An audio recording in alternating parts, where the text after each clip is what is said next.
and welcome to Worlds Apart.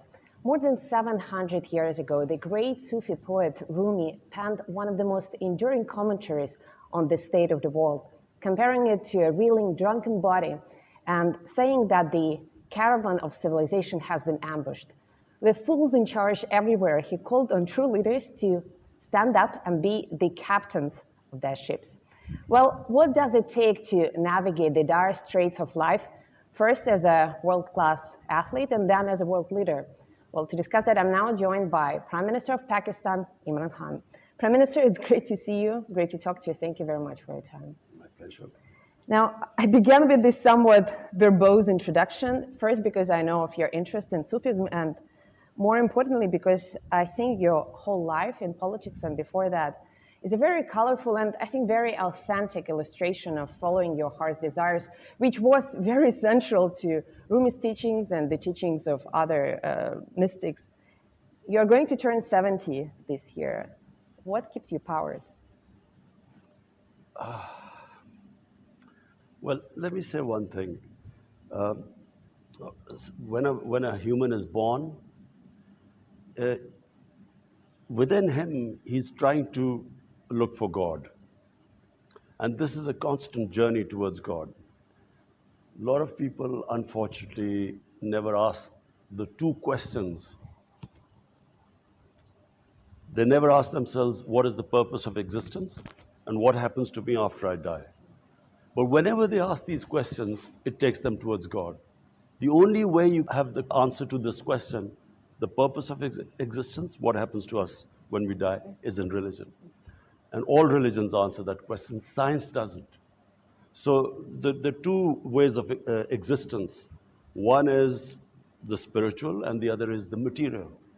And for me, if you are on the spiritual road, then you will always be looking for how you can face your God after you die, that you have fulfilled your responsibility as a human being. And our responsibility as a human being is, the more God gives us, the more responsibility we have to lift, to help other human beings. Well, let's talk about this practical aspect of our lives, helping other human beings and the state of the world, which there are a lot of concerns around the world about where it's moving, many apocalyptic projections. I wonder how you feel about it, and how do you feel about Pakistan's ability to adapt to this shifting landscape? Well, the world faces two huge challenges. One is climate change, where the material existence, when we only live in this world for material well-being, then the classic example is how we imperil our own existence, is what climate change is. How we have ravaged the earth and how we have misused the blessings of God. On the other hand, so that is the biggest challenge, I think, for human beings, because unless we do something, the world collectively does something, then we face, we already are facing issues all over the world. The weather patterns, and then the impact it's going to have on food security and so on. The second biggest challenge is the plunder of the developing world by the ruling elites of the developing world, where every year huge amounts of money, according to the fact panel of the Secretary General of the UN, $1.5 trillion move from illegally. There's a trade imbalance anyway. I mean, the money flows through the trade imbalance to the developed world anyway. But the illicit, the illegal, money laundered by the ruling elites, over $1.5 trillion every year moves to the offshore accounts and Western capitals. Now, this is going to have severe consequences on food, on hunger, on starvation, on imbalance between the rich and the poor. And so I don't think enough attention is being paid to the second one, because the richer countries benefit from it, because they have this capital inflow, so they don't care. But the poor countries are getting destroyed. You don't get those profits, after you finish your journey in this world. So at a certain point that should come to an end. Now, I mentioned Rumi, and he wrote something to the effect that clever people want to change the world, while wise people focus on themselves. And I wonder if the current predicament, including the ones that you talked about, climate change and the plundering of the human societies. Of the poor countries. Yeah, if that is in a way a consequence of some clever people trying to make the world a better place, because all the plundering, all the progress has been done under seemingly positive slogans. The plunder is simple. The ruling elites, what they do is, when they, as prime minister, and me as a prime minister, if I want to take money out from Pakistan and my ministers, the only way I can do it is by destroying the institutions that will stop me from doing it. The judiciary, the accountability process, the tax department. So when I destroy the institutions, the country goes down. And this is why countries are poor. But what is happening is the rich countries are now building barriers. They are allowing the capital to come in, but they don't allow the labor to come in. They don't allow the unskilled labor to come in. So people are dying in the seas, they're immigrants, and this will get worse. They're building walls. So the only way to stop this people dying of hunger and poverty and this imbalance is for the rich countries to make laws like they have for drug money, like they have for terror financing. They should not allow, for instance, our ex-rulers have living in millions of dollars of properties in London. We can't do anything to get them back because the rich countries, they make it so difficult let us get the money back. This should change, because if really you want to stop this immigrant problem, poverty in the developing world, then there has to be a way that if, for instance, we say that, look, this person who was living in Pakistan has these huge properties in London, then unless that person can justify that he got this money legally, the property should be returned to us. That would stop the plunder of the developing world. Now, let me switch gears a little bit, because we are recording this interview on the eve of your visit to Russia for a highly anticipated meeting between the heads of our countries, whose relationship for a very long time has been conditioned on others. It's been a function of other processes, regional, global processes. Do you think Russia and Pakistan have reached that point when they can deal with one another as self-sufficient actors on a bilateral basis rather than, let's say, looking onto others? Well, let me just go back in history. When the Cold War was, ravaging the whole of the world was divided into blocks. Pakistan moved in with the United States. We became part of the bloc in the Cold War with the US. India actually stayed neutral, but it was very close to the Soviets. Now, when I look back, I think initially Pakistan needed help because when we became independent, we were impoverished. There were millions of refugees in Pakistan. We needed help. But, beyond 10 years or so, we should have then been non-aligned, independent country, stood on our own feet, not relied on aid. We became part of a bloc because we got foreign aid. When you look back, foreign aid is a curse for a country because you do not fix your own systems. You do not raise your own revenues. You don't increase your exports.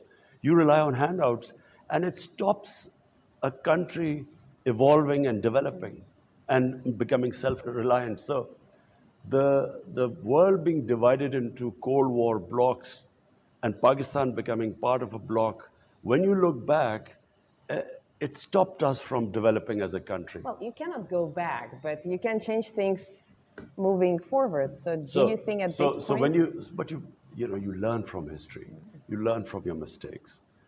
You have to know how to take the knocks. I guess that's your motto in life, right? You cannot move forward in life until you learn from your mistakes. So now what we want to do is not become part of any bloc. We want to have trading relationships with all countries. We have suffered. India became a hostile country, so the trade between them was minimal. Iran had sanctions, so we couldn't trade on the west side. Afghanistan has 40 years of conflict, so we couldn't go north and then to Central Asia. We couldn't go to Central Asia because we became part of the US bloc, and Central Asia was part of the Soviet bloc. So what we want now is trade with everyone. And what is the purpose behind it? To raise our people out of poverty. That is the main, any head of state, his main uh, focus should be how do you raise people out of poverty? And the best way is trading with everyone. And trading, regions develop. Now our region has been left behind because sadly there's hardly any trading with the neighbors. Prime Minister, intention to trade is perhaps not enough because, as you know, our countries for quite some time have been discussing a large infrastructure project. I think it's called the Pakistan Stream, a gas pipeline. But forgive me my pun, the stream hasn't gotten enough steam yet. And now, in addition to logistical financing challenges, we are also dealing, I mean, Moscow is dealing with the threat of arbitrary sanctions, Western sanctions, that could be imposed on any Russia-associated project. Do you think this project and others will be up and running in our lifetime? Because sure, you are free, technically speaking, you are free to trade with everyone, but you know how geopolitics works, and there are some subtle ways of imposing pressure on international partners. That's true. I mean, this North-South pipeline, one of the reasons it suffered was the companies that we were negotiating with turned out that the US had applied sanctions on them. So the problem was to get a company that wasn't sanctioned, a Russian company that wasn't sanctioned. So that became a problem. With Iran, we are gas deficient right now. We could just gas pipeline from Iran, but Iran is sanctioned. I have to say that the developing world really wishes that there is not another Cold War. Because, you know, how do we go ahead? Our purpose is not that we become part of any bloc. My main purpose is we have almost half our population, the bottom 50%, half is above poverty line and half is below. But if there's like this commodity super cycle when commodity prices have gone up, or if there's a shock like the COVID-19, then they start going below the poverty line. So the last thing we want is the world divided into blocs, sanctions, and I'm hoping that this Ukraine crisis is resolved peacefully. But do you think this pipeline will be up and running while Well, you're still in office? we have been working on it with the Russian counterparts, and I think we have got very close now to signing the agreement. Good luck with that. You mentioned the Ukrainian crisis, and if we read reports in Western media, there's an imminent war between Russia and Ukraine on the cards, and clearly Western countries take a very oppositional, I would even say inimical view to Russia. For a shrewd politician like yourself, don't you think that it's perhaps too precarious of a time to expand Pakistan's geopolitical horizons? Well, firstly, this doesn't concern us. I mean, you know, we have a bilateral relationship with Russia. We really want to strengthen it. You know, as I said, regions develop. It's not countries don't develop in isolation. It's because a whole region goes up. Like we saw the European Union. I mean, I was in university in England when the European Union came into being, and then the whole area standard of living went up. So we want to sort of really, we hope that, you know, sanctions are lifted on Iran so that, you know, we're short of gas here. And, you know, with Iran, it's the cheapest gas we can get. And similarly, we hope that India one day, I mean, Indian leadership, I wish they would concentrate on raising people out of poverty in India rather than proving to the world that the Hindus are the most superior race. I mean, their leadership, how can a leadership not worry about having the highest poverty in the world is in the Indian subcontinent? How could they not worry about it rather than trying to prove to the world that the Hindus are superior? Well, but Prime Minister, on the other hand, many nations go through such period. I mean, it could be more or less painful historically, but the spell of nationalism has affected many countries historically. Now, you mentioned that you don't want to play camp politics anymore. You want to be a bridge.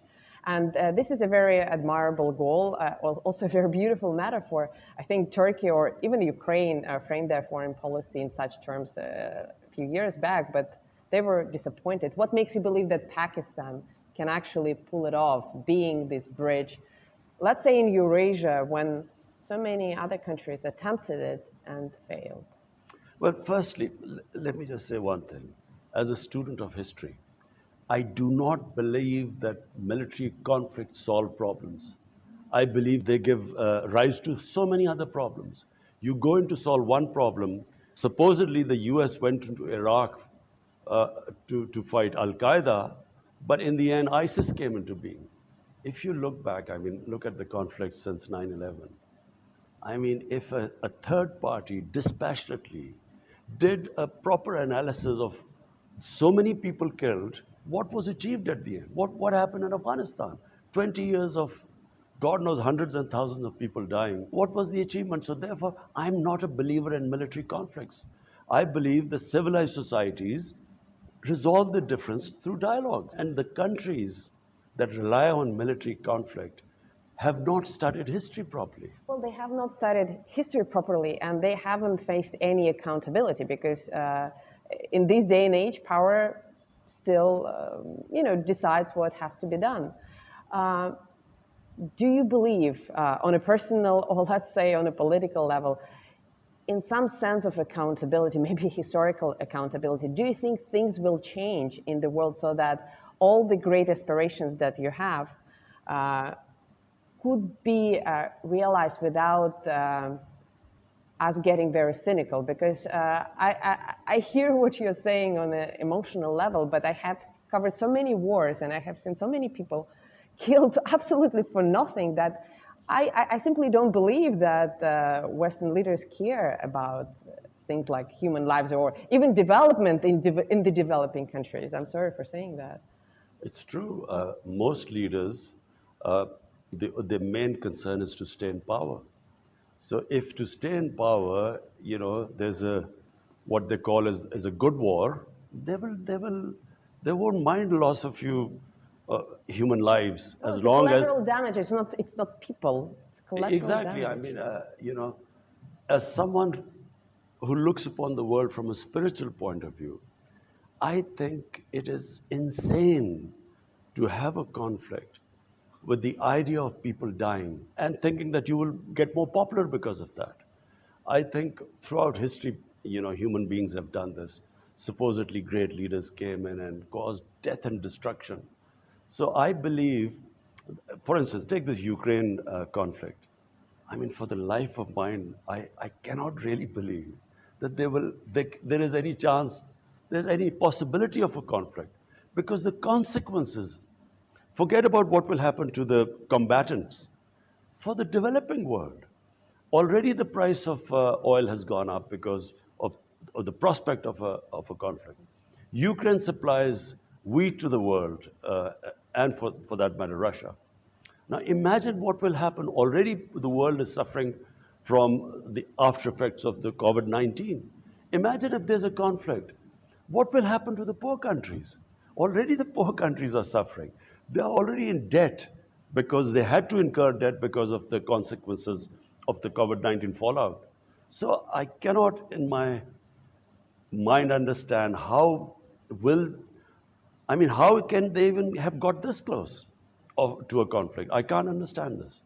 We were talking about the Ukrainian conflict, and obviously, we, the Russians, and our Ukrainian neighbors are very affected. But you have your own conflict to solve, and it may be a very stupid question on my part, but because we all know that bad peace is better than a good war, but still, historically, do you think it's better to leave a conflict in a limbo for decades on end? Or do you think issues should be solved when they're hot? You see, if if humans want, they can solve any conflict. The problem is that the humans, the leaders, and I'm talking about the leaders, I'm sure people in Ukraine and in Russia, everyone understands that if there's a conflict, there will be consequences. Everyone will be But it's not worse off. about the people. People on either side don't want this conflict to happen. So exactly. But I think that the leadership in the countries is then stuck that if we withdraw from this position, what will be the consequences to us politically? Because politically there are consequences always. And I think it takes very powerful, great leaders who rise above this and who think about the effects on the human beings. I do want to ask you about great leadership, but very quickly, I know that you have tried to deal with your mutual grievances with India over Kashmir, and I'm sure you're not satisfied with the results of those efforts. Are you going to leave that issue to your successors, or are you still hoping to try something new? Do you know, when my party came into power in 2018, first thing I did was to reach out to India. And I told them, you know, our only issue is Kashmir. Let's sit down on the table and resolve it. Let's have a roadmap. But I didn't realize, you know, and remember, I'm the one who knows India better than anyone because Of course. cricket is a passion, you know, in the subcontinent.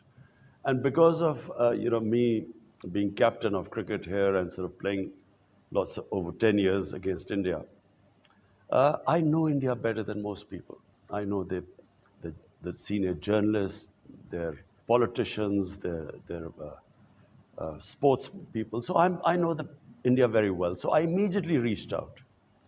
But then I discovered, to my horror, that this is not the India I used to know because it's been taken over by this mad ideology.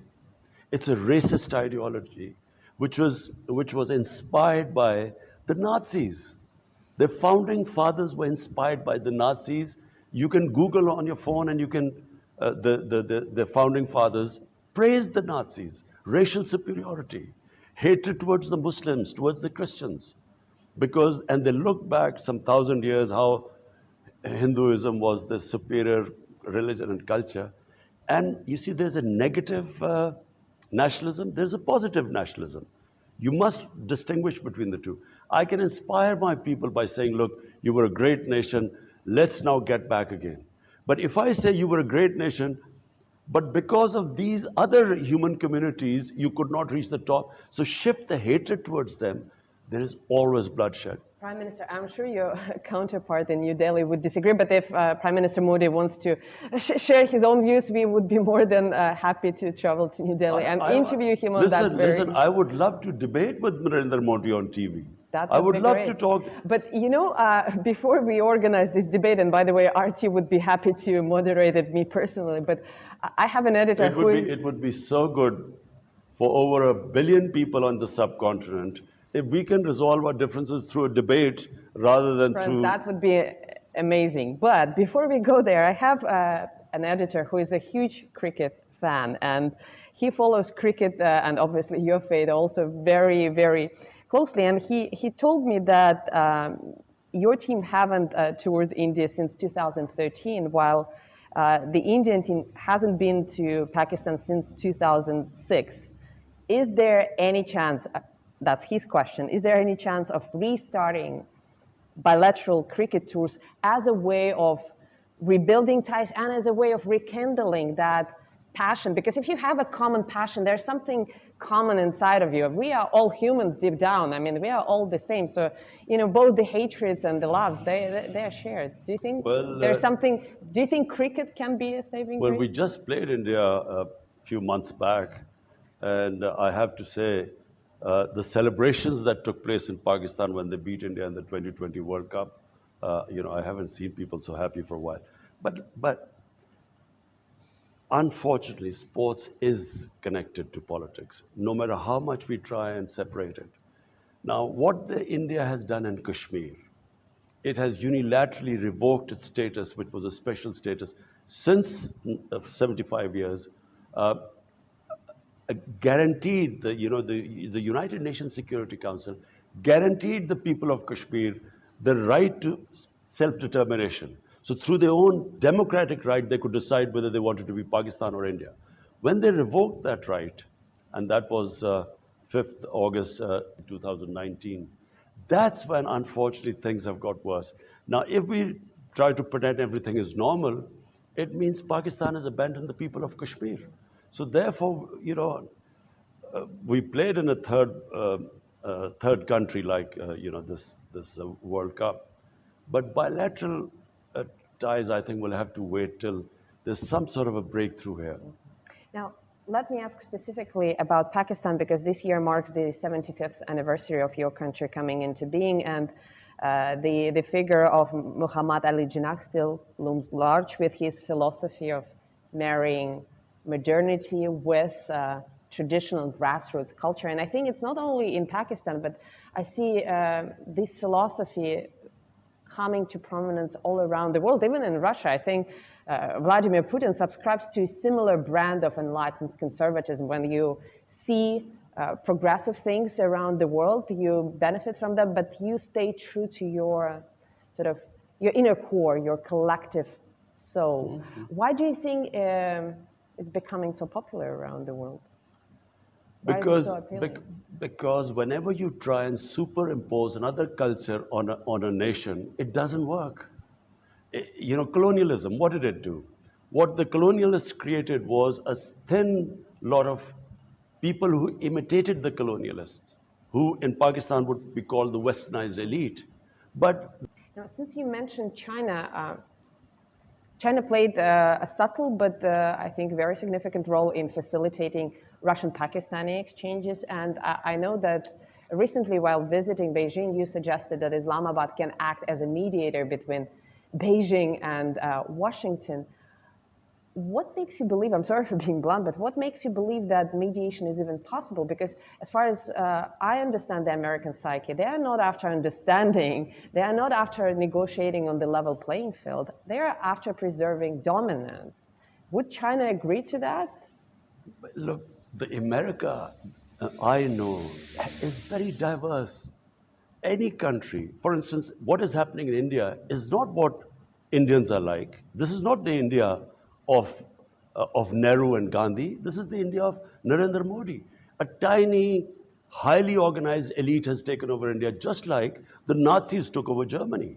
So, at a given point, there is this extreme nationalism which has been released in the US, and they want this dominance. But surely there are sensible voices in the US saying that conflict is where you are heading.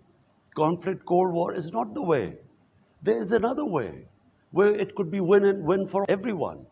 And I certainly believe that the cooperation between China and the United States, and even for that matter, Russia, will benefit mankind much more than a conflict. I wish I had more time. I have many more questions, but let me ask the final one. And it's a bit cheesy, but I ask it sincerely because you've reached the pinnacle of your sporting career by giving your country its first and only victory in the Cricket World Cup. How do you hope to be remembered? What do you want to give to your people as the Prime Minister? That's a simple answer. I would love to emulate China in terms of bringing people out of poverty. Two things I want. One thing is if I can bring people out of poverty, but related to that is rule of law. You see, problem with poor countries, developing world, is they don't have rule of law. That's why they're poor countries. But even developed world doesn't have the rule of law. They have the international law for everybody else, but not for themselves. Yeah, there are two different things. There's the rule of law within the country, and then rule of law between countries. That doesn't exist. The powerful always want to be above law. But within the countries, countries only prosper when they have rule of law. The third world, or the term banana republic is not because a country is poor because of lack of resources. They don't have rule of law. They have law of the jungle. So human societies are defined by two great things: rule of law and a welfare society. A society that is humane and just and looks after its people who are not so privileged, who are poor. And so that's how I want to be remembered. If I can bring rule of law in Pakistan and raise our people out of poverty on the lines what China has done, I would be able to meet my maker with confidence. Well, best of luck. I'm sure. I mean, you followed all your dreams throughout your life, so it seems like you're on the Yeah, road I to have. succeed. I'm one of those few privileged people who, whatever he asked from the Almighty, he got it. And this is my last wish that if I can succeed because I believe that if you have rule of law, and if you can bring people out of poverty and look after a humane society, then you don't have to do. The society goes up then. A nation rises when it rises inclusively. It doesn't rise when a tiny people keep getting rich and the rest are left behind. It rises what China has done. You see, China is remarkable. In fact, what China has done is what our Prophet Muhammad sallallahu alaihi wasallam, he built the first society century. And that society had these two things, rule of law, and it was the first welfare state in the history of mankind. And they became the greatest civilization for hundreds of years. You mentioned the Almighty, and I've been an observer of global politics for quite some time to believe that any leader can succeed with the help, can only succeed with the help of a higher spirit, whatever we call it. I mean, we have many religions, but at the end of the day, the spirit is one and only. And that force, that higher force, demands of you being true to yourself, being true to the cause that you are serving. But politics is such a field that is impossible to operate in without manipulation.